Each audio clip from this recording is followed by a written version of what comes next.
Halo, lanjut. Saya mau juga lagi tetap sharing ya. Ini tetap di lokasi pertanian bawang Probolinggo. Saya mau sharing-sharing teman-teman ya. Soal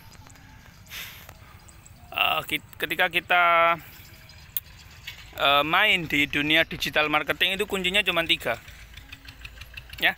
Kuncinya cuma 3. Kak sini ya, panas. Kuncinya cuma 3. Yang pertama adalah traffic. Yang pertama adalah traffic. Kenapa kok traffic? Kita main di apapun di dunia internet marketing, apapun itu pasti harus ada traffic. Traffic itu metodenya banyak sekali. Ada yang optimasi, ada yang paid traffic atau berbayar atau mengiklan. Yang terakhir adalah metode terobosan atau spam. Itu cara-cara untuk mendapatkan traffic.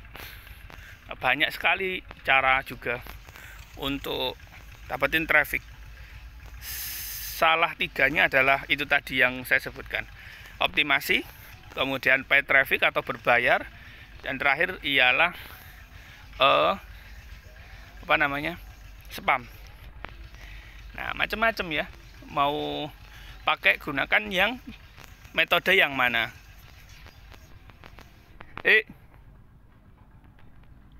Ya, mau gunakan cara yang mana, macam-macam. Nah, nanti saya kupas insya Allah satu-satu ya.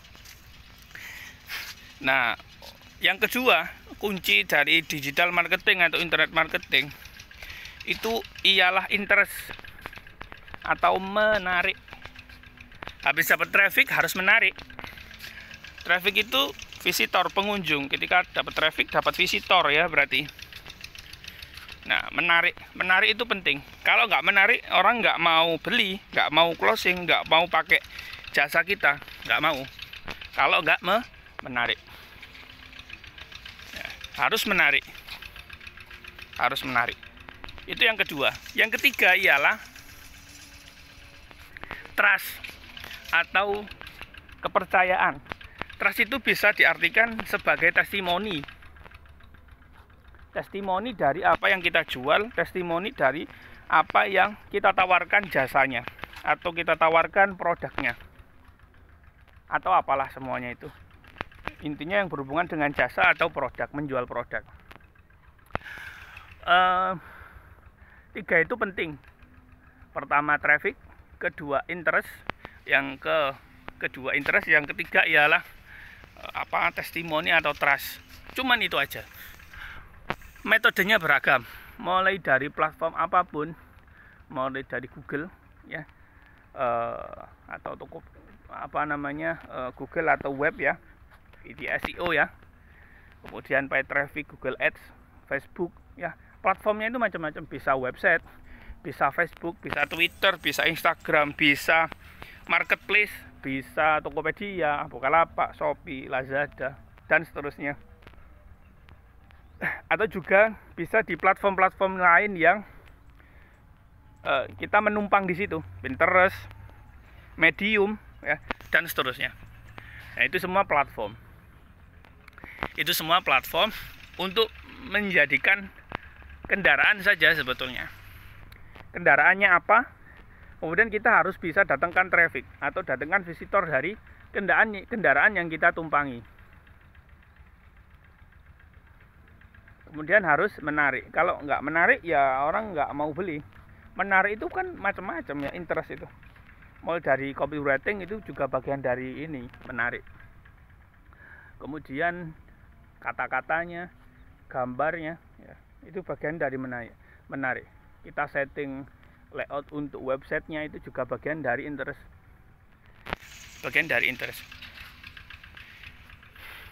Dan masih banyak yang lainnya. Tentu di luaran sana juga masih banyak orang-orang yang lebih paham daripada saya soal 3 kunci terjun di dunia internet marketing. Hanya itu saja, traffic, interest, dan terakhir adalah trust. Trust itu kepercayaan atau bisa disebut testimoni atau apa begitu, yang sekira-kira orang meyakinkan membeli produk kita, memakai jasa kita, kemudian melakukan transaksi. Karena nggak semua orang ketika memakai kontak-kontak, menghubungi informasi-informasi dari hasil pencarian apapun platformnya, itu nggak semua orang percaya. Ya. Ada juga yang percaya, ada juga yang nggak langsung percaya. Perlu kita yakinkan. Maka di situ ada namanya trust atau kepercayaan. Gimana cara kita closing, cara meyakinkan kita customer kita supaya bisa membeli produk kita, memakai jasa kita, gitu. Kan ada banyak ini metode-metodenya. Cuman itu saja, 3 hal cuman itu yang ini saja. Kalau soal traffic ya, itu kan banyak metodenya. Mulai dari optimasi. Optimasi itu banyak. Optimasi itu yang organik atau yang tidak organik. Kalau yang organik berarti umpamanya pakai website, kendaraannya pakai website, maka harus websitenya dioptimasi. Websitenya dioptimasi, optimasinya itulah namanya SEO. Kalau seumpama kita di marketplace, Tokopedia atau Shopee atau Bukalapak atau Lazada, maka optimasinya ya seminim-minimalisnya ialah gambarnya diperbaiki, deskripsinya, judulnya seperti itu. Itu umum ya, rahasia umum sebetulnya. Banyak orang sudah tahu, banyak orang yang sudah mereview di YouTube soal itu. Dan masalah-masalah lain juga sama sih, banyak yang menceritakan itu semua. Mulai dari yang kelas gratis sampai berbayar pun semua juga seperti itu, judul, gambar, dan deskripsi. Itu kalau marketplace ya, kalau marketplace. Kalau di platform lain, umpamanya trafficnya organic traffic di Facebook, ya kita harus sering-sering posting gitu, harus sering-sering posting. Kayak influencer itu juga sebetulnya awalnya juga kan sering posting terus diiklankan juga awal, terus setelah itu ketika dapat follower banyak juga nggak diiklankan lagi karena sudah dapat trust itu tadi, sehingga dia pakai organic traffic. Dan platform lain yang banyak familiar dengan kita gitu. Ini hanya teori, tapi yang saya yakini ialah 3 hal itu tadi. Mulai dari spam pun juga begitu. Spam ini kan terikat dengan suatu kebijakan. Kebijakan apa? Kebijakan platform yang dipakai. Kalau platformnya itu website, maka yang diberi kebijakan ialah dari pihak Google-nya umpamanya. Ya, mengetatkan aturan-aturan supaya indeks di Google, supaya peguan dan lain sebagainya. Gitu. Terus kalau spam, kalau di marketplace ya sama, banyak produk begitu saja sih. Nah, intinya seperti itulah. Kalau di spam itu kan ibaratnya jaring apa? Nyeser apa? Bahasa Jawanya nyeser. Jaring customer, intinya kan gitu aja. Sama juga di website juga sama, ada banyak website, ada ratusan, ada ribuan. Pernah bikin 700 web tahun 2018, 700. Ya, ada tekniknya, nggak bisa di share di sini ya, nggak bisa di share sini, sorry ya. Itu gimana manage-nya banyak, yaitu metode spam ya. Tapi ya seperti itu lagi, terkait dengan kebijakan hal-hal yang baru kalau pakai metode spam ya, kita kuat-kuatan kuat-kuatan mental dengan yang punya kebijakan. Kalau kitanya nggak kuat ya harus dikuatkan mentalnya.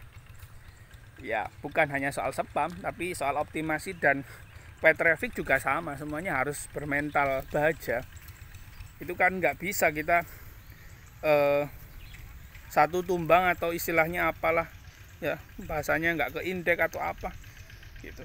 Kita nggak bisa terus menyerah gitu aja kan, mesti harus ada solusi lain Nah, ketika ada problem-problem seperti itu, kita harus tanya ke mentor. Nah, mentor kita ini siapa?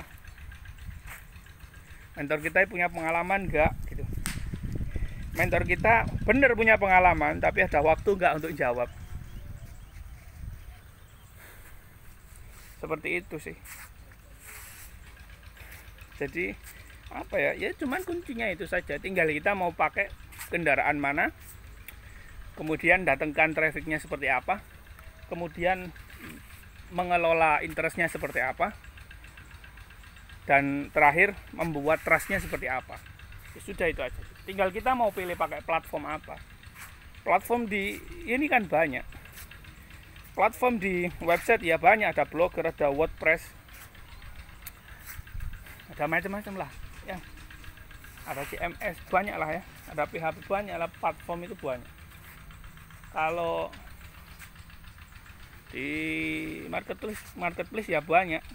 Di Indonesia ada banyak marketplace. Di luar negeri aja sudah banyak. Tinggal kita mau bermain di mana. Itu kan platform. Setiap platform itu artinya punya perusahaan. Perusahaan punya kebijakan. Mau kita pakai jalur yang mana? Yang optimasi lebih lama tapi hasilnya memuaskan. Kita nggak perlu bayar iklan lagi, kita nggak perlu nyepam juga. Tergantung kuat-kuatan trial error kita dan mampu membakar uang seberapa juta untuk mendapatkan sebuah pola. Iya begitu. Gitu-gitu aja sih. Gitu-gitu aja. Ya gitu. Banyak yang alhamdulillah teman-teman saya banyak yang sukses ya. Saya masih belum sukses. Ya hidup di dunia ini sudah lahir itu sudah dikatakan sukses. Kan begitu. Ini lagi di sawah. Nah, itu ntar. Itu ada gunung. Itu Gunung Semeru. Yes, ya. Gunung Semeru. Begitu teman-teman. Semoga teman-teman bisa segera menemukan jodoh bisnisnya yang berkah insya Allah ya, yang nggak menipu orang, yang halal buat keluarga, yang thayyibah ya, yaitu yang thayyib. Begitu ya. Semoga ada manfaatnya sharing pada pagi hari ini. Saya doakan semoga teman-teman diberikan rezeki yang berkah, rezeki yang melimpah, dan rezeki yang bermanfaat. Assalamualaikum warahmatullahi wabarakatuh.